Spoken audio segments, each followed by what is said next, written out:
Picture this. You're standing on one of the most famous stretches of pavement in the world. The Pacific Ocean is right there. The sky is perfect.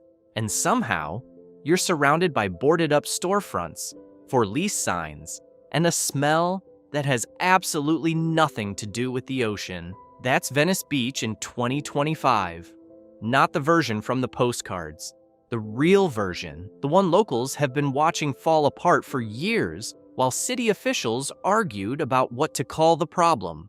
This is the collapse of Venice Beach, the dream that built it all.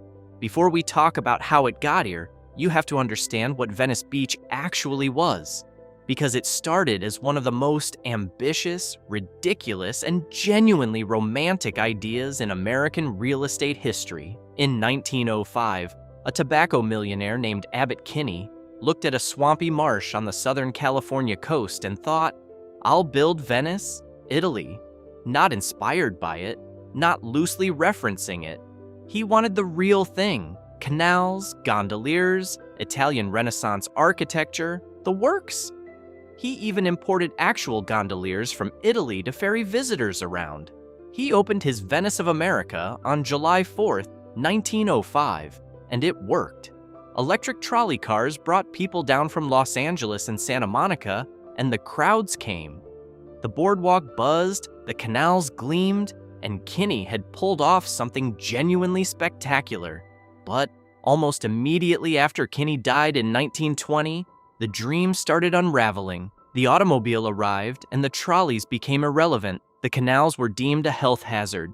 The water had become stagnant and, to put it politely, had stopped smelling like anything you'd want near your front door, and were paved over in 1929. Venice was absorbed into the city of Los Angeles in 1925.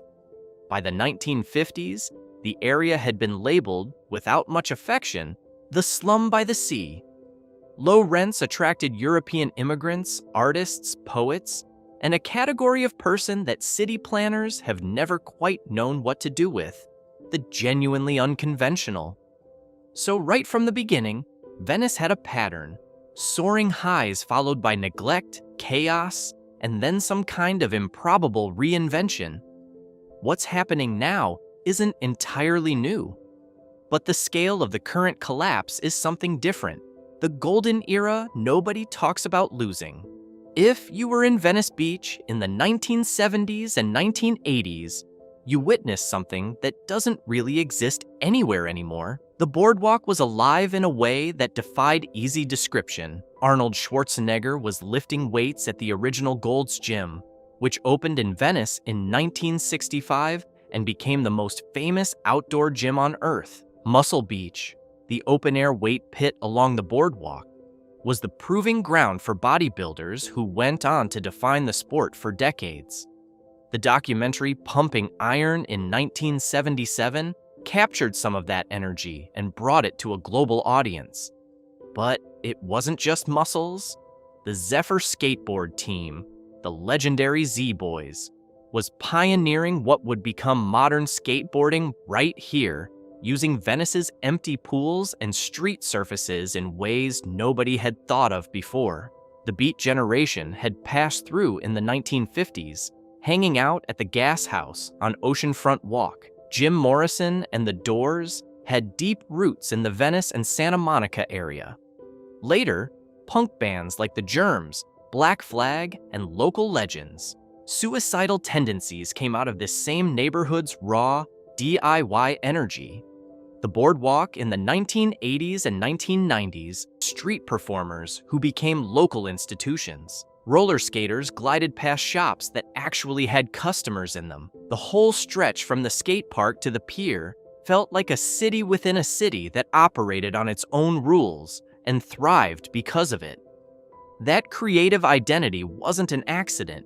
It grew out of cheap rent, tolerance for nonconformity, and the kind of energy that happens when artists, athletes, misfits, and true believers all end up in the same place at the same time. In the 1980s and 1990s, the boardwalk became a regular proving ground for performers who went on to legitimate careers elsewhere. The Jim Rose Circus got its start on the Venice boardwalk. Comedian Michael Collier was a boardwalk institution before he found television. The graffiti movement found one of its most important early homes in the Venice Pavilion's concrete walls, a legal graffiti zone that drew artists from across Los Angeles and became a legitimate cultural site in its own right. Venice was simultaneously dangerous and magnetic. Gang violence from the Shoreline Crips and the Venice 13, whose roots stretched back to the 1950s, made certain parts of the neighborhood genuinely hazardous. But the boardwalk itself absorbed all of that energy and somehow turned it into something watchable, something that people traveled across the country and the world to see.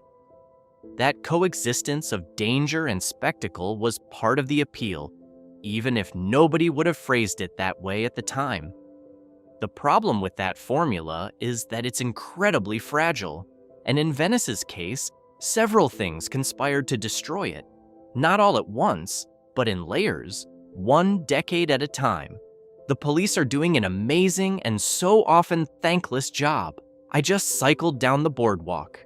2 cop cars making arrests, 2 fire trucks on the boardwalk, guy selling drinks from a cooler outside our store. All these jobs are gone.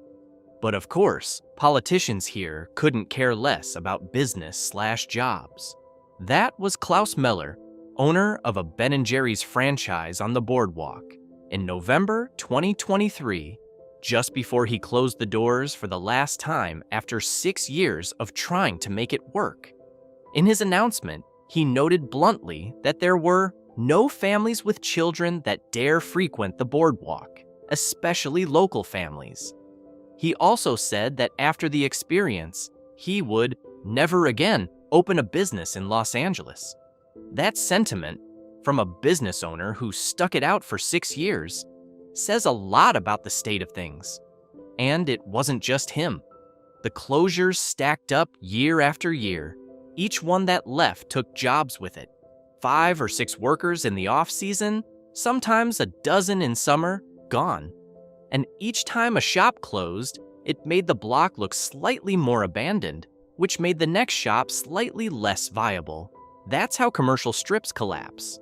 Not in a single dramatic moment, but in a slow cascade where each closure accelerates the next. The closures didn't happen overnight, and they didn't happen for a single reason. What you're seeing on that boardwalk is the result of several forces colliding over roughly a decade, each one making conditions a little worse, until enough businesses decided the math didn't work anymore. The homelessness crisis that defined a decade. To understand what happened to the boardwalk businesses, you have to understand what happened to the boardwalk itself. And for several years, a significant portion of it was occupied by one of the most visible homeless encampments in the country. The numbers had been climbing for years, but the pandemic accelerated everything. By 2020, Venice had nearly 2,000 unhoused residents, according to Los Angeles Homeless Services Authority data. Against a total population of around 35,000, the 2020 count showed a 57% increase in Venice's homeless population over the previous year, far outpacing the citywide increase of 16%. To put that in perspective, Venice, a neighborhood of roughly 35,000 people, had one of the most depressing ratios of housed to unhoused residents anywhere in the country. At the peak, around 200 tents stretched across the boardwalk area. For businesses that depended on foot traffic from tourists and families, the transformation was devastating. Local councilman Mike Bonin described the situation at the time as absolutely unacceptable while working to find shelter solutions that moved slowly and satisfied almost no one. A longtime Venice resident named Sean Stern, who had lived there for over 3 decades, put it plainly, "You're basically saying just sleep on the boardwalk until we have something better." In early 2023, Mayor Karen Bass's Inside Safe program cleared the major boardwalk encampments, moving people indoors through a combination of hotel placements and interim housing. But the clearing of tents didn't automatically fill storefronts. Businesses that had already closed didn't reopen. Tourists who had stopped coming didn't immediately return. And the perception problem, Venice as unsafe, Venice as a place to avoid, had roots that a cleanup operation couldn't fully address. A 2023 RAND Corporation study found that homelessness in Venice had become more dispersed, even as the visible encampments shrank. The percentage of unhoused people in Venice living without any shelter at all, no tent, no car, jumped to 46% in 2023, up from an average of 20% in 2021 and 2022. People were sleeping on the ground rather than in tents, partly because local enforcement was now discouraging the tents themselves. The problem had changed shape without disappearing. I believe that the city of LA has not proven that it can maintain a sustained effort to work interdepartmentally to provide some basic services, either to homeless or to residents. George Francisco, Venice business owner, speaking to NBC Los Angeles in 2023, for anyone who spent time on the Venice boardwalk in the years leading up to the major cleanups, the safety concerns weren't abstract, particularly targeting tourists caught off guard by the boardwalk's distractions. Assaults happened, including at least one building near the boardwalk that burned completely, leaving an empty lot where a business once stood. It's worth being precise here about something that gets muddled in a lot of coverage. Research consistently shows that unhoused people are far more likely to be victims of crime than perpetrators of it. The LAPD and multiple academic studies have made that point clearly. The dynamic on the boardwalk was more complicated than a simple homeless people causing crime narrative, and reducing it to that would be inaccurate. What the data does show is that roughly 30% of violent crime incidents in 2024 occurred within a quarter mile of homeless encampments across the city, and Venice, with one of the highest concentrations of unsheltered people in Los Angeles, saw that dynamic play out in real time in both directions. What the boardwalk lost was the sense of safety that allows ordinary tourism to function. Families stopped coming. International visitors who might have spent money in local shops either skipped Venice entirely or passed through quickly. The street performers who had made the boardwalk famous for decades found a harder and harder environment to work in. The audience had changed, and not in a direction that sustained the commercial ecosystem. One former boardwalk shop owner, documenting the scene in 2025 for a YouTube video that drew hundreds of comments, described what he saw after leaving his own store a year earlier, a sunglass shop that had been broken into twice, the owner putting up barricades, an entire building burned down, spaces listed for rent with no takers, stores that appeared occupied but might just have someone living inside. The online response to videos like that one was striking.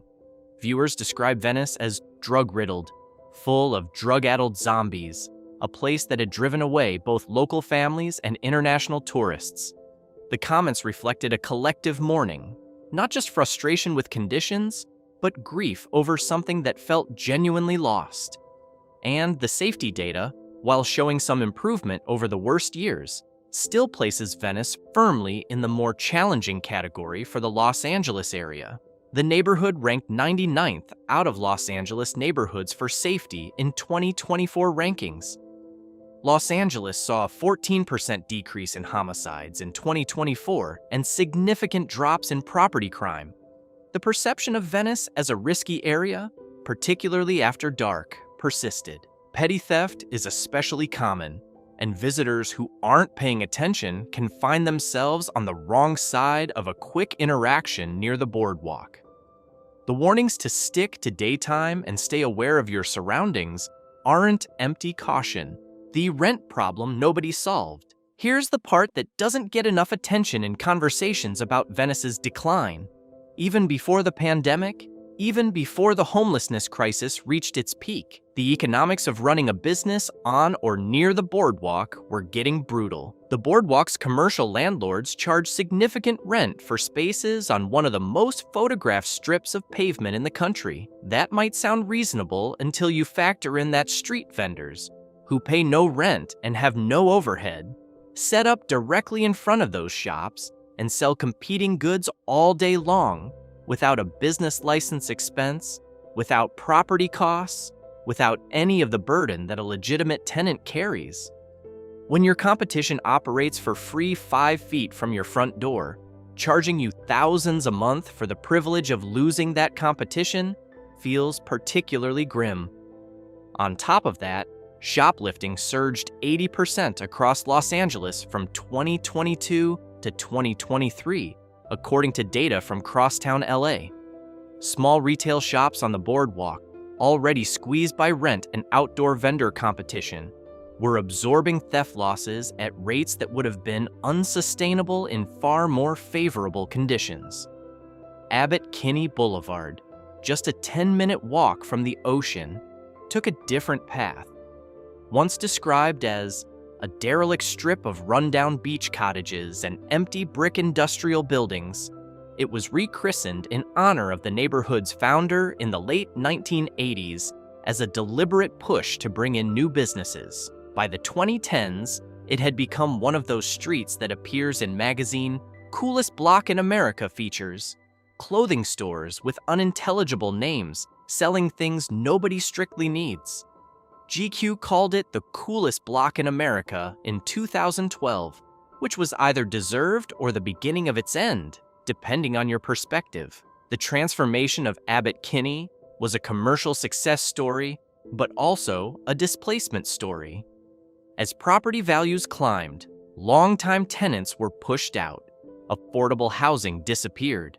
By 2019, the LA Department of City Planning estimated there were around 2,900 short-term rentals in Venice alone, incentivizing landlords to convert long-term housing into weekend lodging. By 2025, the median listing price for a home in Venice was hovering near $2.3 million, more than double the Los Angeles County median. The people who had given Venice its character, the kind of local eccentrics who made the boardwalk interesting, were largely priced out over the course of roughly a decade. What replaced them wasn't as interesting and didn't stay as loyal. The tech workers who arrived as Silicon Beach grew along the Santa Monica-Venice corridor had money and good intentions, but they didn't preserve the street culture that made Venice worth visiting in the first place. You can't Venmo your way back to counterculture credibility. The political vacuum. One of the most consistent complaints you'll hear from people who have watched Venice deteriorate is that the political response has been slow, inconsistent, and often evasive, not incompetent in any single dramatic way, just perpetually one step behind, more focused on managing the appearance of progress than delivering it. After Mayor Bass's inside safe clearings in early 2023, conditions genuinely improved. Crime dropped. The visible encampments came down. Residents who had spent years demanding action finally had something to point to. But sustained progress required more than a one-time operation, and the track record of sustained follow-through in Los Angeles on complex multi-department urban challenges is not reassuring. The city has a well-documented pattern of treating a successful initial intervention as the end of the story rather than the beginning of one. The Venice Neighborhood Council has repeatedly pushed for concrete plans, timelines, budgets, specifics. What they've often received in return has been presentations without details and commitments without accountability. Meetings where officials describe the problem at length, but decline to say what happens next. Press releases that announce intentions rather than outcomes. The 2022 LAHSA homeless count, inexplicably, never released specific data on Venice's year-over-year street population. Residents asking for those numbers were still waiting when 2024 arrived.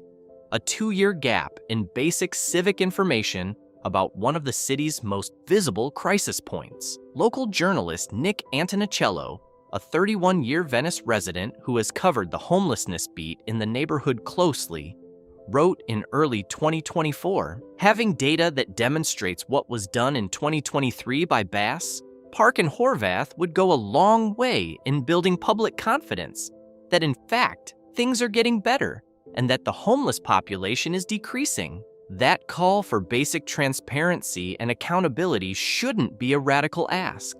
In most functioning cities, it wouldn't be. But in the context of Los Angeles municipal governance, where departmental coordination is notoriously difficult, and accountability tends to dissolve somewhere between the announcement and the follow-through, it apparently was. Meanwhile, the boardwalk itself hasn't had a major restoration since 2000, when the city spruced things up ahead of hosting the Democratic National Convention. That was 25 years ago. The infrastructure is aging visibly. Decorative lighting is minimal. Sections of the walk that should feel welcoming feel instead like they've been quietly deprioritized for so long that nobody remembers when the decision was made. There's no coherent plan that links the Venice Pier to anything, or that thinks about the boardwalk as an economic asset that could generate revenue and attract visitors, rather than a problem to be managed from a distance. The 2026 FIFA World Cup and the 2028 Summer Olympics are both coming to Los Angeles. Venice Beach, as the second largest tourist attraction in California, should be a centerpiece of that moment, not a place that international visitors are quietly steered away from. The Olympics, in particular, have a way of forcing civic investment that normal political processes somehow never manage to produce. Whether Venice benefits from that forcing mechanism, or whether the improvements stop at the edges of more camera-ready neighborhoods, is one of the more consequential questions facing the area right now. Whether it will be ready, whether it can be ready, is genuinely unclear. But the clock is no longer abstract. What's still there? It would be dishonest to describe Venice as a total wasteland, because it isn't one.